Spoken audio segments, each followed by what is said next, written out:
ते हुए एक ऐसे आश्रम के पास पहुँचे जो पतझड़ की भांति उजड़ा और मरुस्थल की तरह सूखा था, परंतु वहाँ एक तुलसी का पौधा जीवित और हरा भरा था। ऐसे निर्जन आश्रम को देखकर श्री राम अचंभित हुए और विश्वामित्र से पूछने लगे। मुनिवर, मिथिलापुरी के वन उपवन में ये आश्रम बड़ा विचित्र लग रहा है। हाँ ऋषिवर, ये स्थान न पूरी तरह बसा है और न ही पूरी तरह से उजड़ा है। मुझे तो ये किसी के श्राप का प्रतीक लग रहा है। यहाँ के वातावरण में किसी का विलाप और संताप सुनाई दे रहा है। राम, तुमने सही पहचाना, ये बड़ा विचित्र स्थान है। यहाँ एक श्राप के कारण सब कुछ नष्ट हो गया है, परंतु तुलसी का पौधा अभी तक हरा भरा है, क्योंकि यहाँ एक पवित्र पतिव्रता नारी की आत्मा वास करती है। महर्षि विश्वामित्र श्री राम और लक्ष्मण को अहिल्या की कथा सुनाने लगे कि ये विचित्र स्थान किसी समय महर्षि गौतम का दिव्य आश्रम था। वे अपनी पत्नी अहिल्या के साथ यहाँ रहकर तपस्या किया करते थे। दोनों का गृहस्थ जीवन हर्ष और आनंद के साथ व्यतीत हो रहा था। अहिल्या, तुम मेरी धर्म पत्नी हो। मेरी साधना तुम्हारे सहयोग के बिना असंभव है। स्वामी, पति का सहयोग करना पत्नी का धर्म है। मैंने पिछले जन्म में पुण्य किए होंगे, तभी आपको पति के रूप में पाया है। अहिल्या, तुम सदा मेरी प्रशंसा करती रहती हो। क्योंकि आप इस प्रशंसा के पात्र हैं। यदि मैं प्रशंसा का पात्र हूँ, तो तुम मेरे लिए विश्वास पात्र हो। आपका ये विश्वास मेरे जीवन की पूंजी है। मुझे अपने शिष्यों को शिक्षा देने आश्रम जाना है। वापस आने में विलम्ब होगा, इसीलिए तुम चिंता मत करना। स्वामी, मैं चिंता नहीं, आपकी प्रतीक्षा करूंगी। गौतम ऋषि कमंडल लेकर आश्रम से चले गए। अहिल्या अपने कक्ष में आ गई। तभी देवराज इंद्र अचानक वहाँ प्रकट हुए। माया से अपना रूप बदलकर गौतम ऋषि का वेश धारण कर लिया और कुटिलता से मुस्कुराने लगे। विश्वामित्र श्री राम और लक्ष्मण को अहिल्या की कथा सुनाते हुए स्वयं विचलित हो गए और क्रोध भाव से कहने लगे। देवराज इंद्र अहिल्या के सौंदर्य पर आसक्त हो गए थे। उनके मन में पाप की भावना उत्पन्न हो गई थी। हृदय विकार से भर गया था। गुरुदेव, हमें इंद्र से ऐसे कर्म की अपेक्षा नहीं थी। इंद्र ने देवत्व की गरिमा को नष्ट किया है। जब कोई पथ भ्रष्ट हो जाता है, तब उसे धर्म अधर्म पाप पुण्य का अंतर दिखाई नहीं देता। इस समय इंद्र की दशा कुछ ऐसी ही है। देवराज इंद्र गौतम ऋषि का वेश धारण कर अहिल्या के कक्ष की तरफ बढ़ने लगा। अहिल्या अपने कक्ष से बाहर आई और गौतम ऋषि को देखकर चौंक गई। स्वामी, आप तो अपने शिष्यों के पास आश्रम गए थे और विलंब से आने वाले थे, परंतु अचानक आप उल्टे पांव क्यों लौट आए?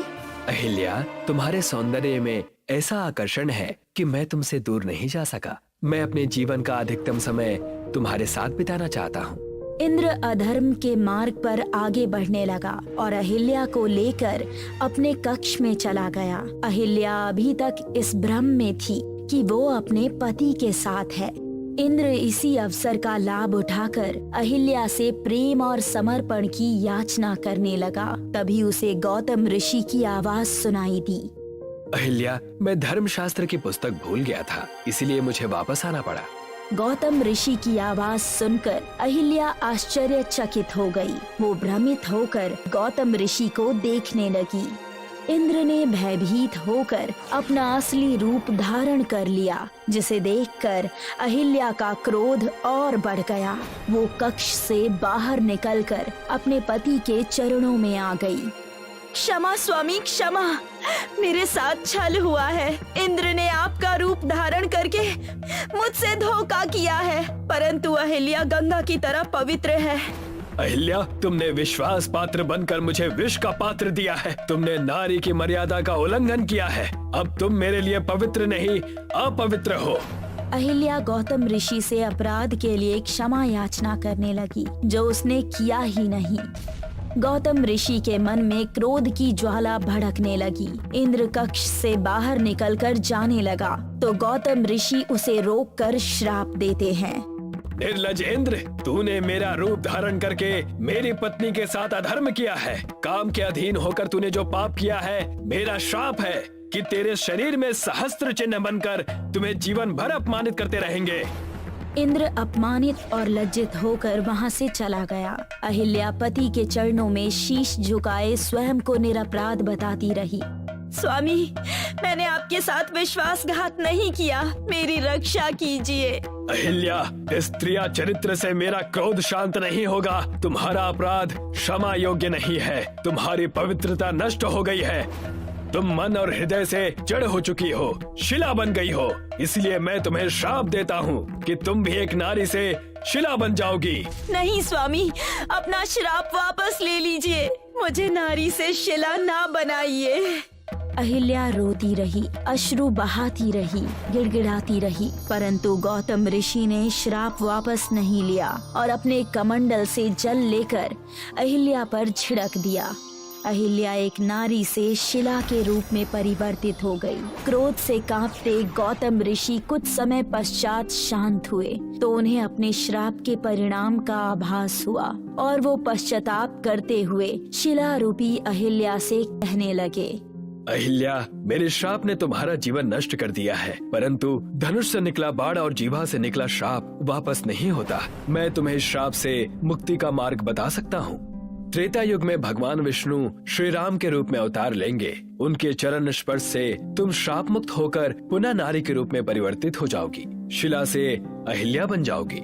गौतम ऋषि श्राप देकर पश्चाताप करने लगे। अहिल्या का विरह पीड़ित करने लगा। पत्नी के बिना उनका जीवन शून्य हो गया। इसी दुख से दुखी होकर गौतम ऋषि अपना आश्रम छोड़कर हिमालय की ओर चले गए। विश्वामित्र श्री राम और लक्ष्मण को उस स्थान पर ले गए जहाँ अहिल्या शिला के रूप में विराजमान है। राम, ये शिला देख रहे हो, ये अभागन देवी अहिल्या है। फूल जैसा कोमल हृदय रखने वाली नारी को एक शिला के रूप में देखकर मुझे बहुत दुख हुआ। ये अहिल्या के साथ अन्याय है गुरुदेव। हाँ लक्ष्मण, अब अहिल्या के साथ न्याय करने का समय आ गया है।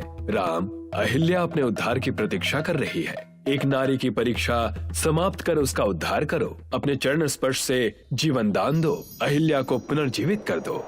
श्री राम के चरण स्पर्श करते ही शिला में प्राण प्रवाहित हो गए और पत्थर अहिल्या के रूप में पुनः परिवर्तित हो गई। अहिल्या सबको प्रणाम करते हुए कहती है, मुझे जीवन दान देने वाले श्री राम को अहिल्या का प्रणाम। अहिल्या, आज से तुम श्राप मुक्त हो गई हो। हे राम, आपने एक अबला निर्दोष नारी के साथ न्याय करके धर्म की स्थापना की है, सत्य को विजय दिलाई है।